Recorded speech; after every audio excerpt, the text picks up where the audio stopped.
លោកមេឃុំមានរោគដំណោះស្រាយໄວឲ្យខ្ញុំសោះមានតែលោកមេឃុំហាមឃាត់ខ្ញុំជាម្ចាស់ដីរហូតសប្តាហ៍ថ្ងៃនេះលោកស្រីវិនសាវឿននិងកូនស្រី2នាក់បានប្តឹងទៅសាលាឃុំតាក្រៀមជួយរកដំណោះស្រាយបន្ទាប់ពីអតីតប្តីលួចលក់ដី2ហិកតាជិតកន្លះឆ្នាំទៅហើយរកដំណោះស្រាយឲ្យមិនបានខេត្តបាត់ដំបងលោកស្រីវិនសាវឿនថ្លែងប្រាប់ទីភ្នាក់ងារសារព័ត៌មានយើងកាលពីថ្ងៃទី24ខែមេសាឆ្នាំ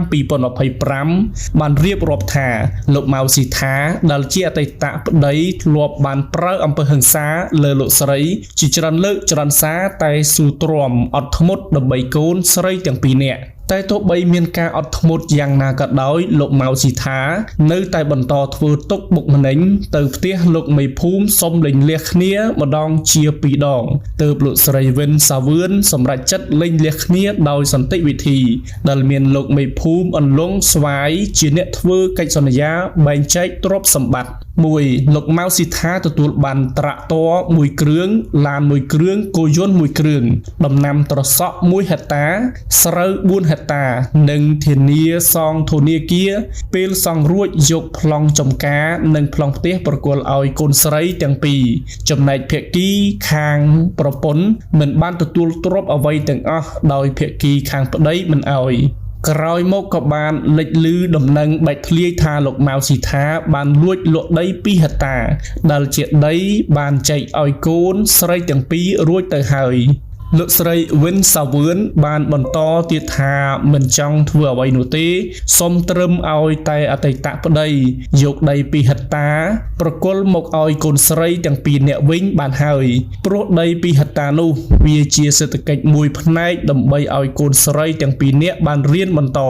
រុកលោកស្រីផ្ទាល់បច្ចុប្បន្នដើរស៊ីឈ្នួលគេបានលុយទុកផ្គត់ផ្គង់ឲ្យកូនមិនដែលបានគិតដល់ខ្លួនឯងនោះទេ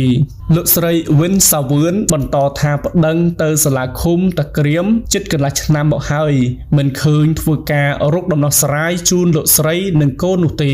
បានត្រឹមតែសន្យាថ្ងៃនេះថ្ងៃនោះទៅវិញថែមទាំងហាមឃាត់លោកស្រីមិនឲ្យទៅរុះរើបង្គោលព្រំដីដែលភាគីលួចទិញដីស្ងាត់ៗនោះយកបង្គោលមកបោះលោកស្រីបន្ថែមថាលោកម៉ៅស៊ីថាមិនគោរពកិច្ចសន្យាដែលធ្វើដោយលោកមេភូមិអន្លង់ស្វាយបែបនេះតើមានទោសទណ្ឌដែរឬទេបើមានសូមអាជ្ញាធរពាក់ព័ន្ធគ្រប់លំដាប់ថ្នាក់ជួយចាត់វិធានការតាមផ្លូវច្បាប់និងរកយុត្តិធម៌ជូនលោកស្រីនិងកូនស្រីទាំងពីរផងការលួចលក់ដីស្ងាត់ៗនេះធ្វើឲ្យលោកស្រីនិងកូនហួសចិត្តយ៉ាងខ្លាំងហេតុអ្វីបានលោកមេភូមិមេឃុំហ៊ានស៊ីញេទិញលក់ដីដោយមិនមានស្នាមម្រាមដៃរបស់កូនលោកស្រីទាំងពីរនេះជាអាចកំបាំងឬយ៉ាងណារូបលោកស្រីផ្ទាល់ពុំដែលបានជួបរឿងបែបនេះពីមុននោះទេចំណែកលោកមេឃុំតាក្រៀមអង្គភាពសារព័ត៌មានយើងនៅមិនទាន់អាចសុំការបកស្រាយបំភ្លឺបាននៅឡើយនោះទេដោយសារទូរស័ព្ទខលចូលជាច្រើនដងតែមិនមានអ្នកទទួលចំណែកលោកម៉ៅស៊ីថាអង្គភាពយើងនឹងស្វែងរកការបំភ្លឺជុំវិញរឿងរ៉ាវខាងលើនេះលោកស្រីវិនសាវឿននិងកូនស្រីទាំងពីរបានសូមអំពាវនាវដល់អាយដាមអភិបាលខេត្តបាត់ដំបងមេត្តាជួយរកដំណោះស្រាយឲ្យសុក្រិតនិងយុត្តិធម៌ជូនលោកស្រីនិងកូនទាំងពីរនាក់ផង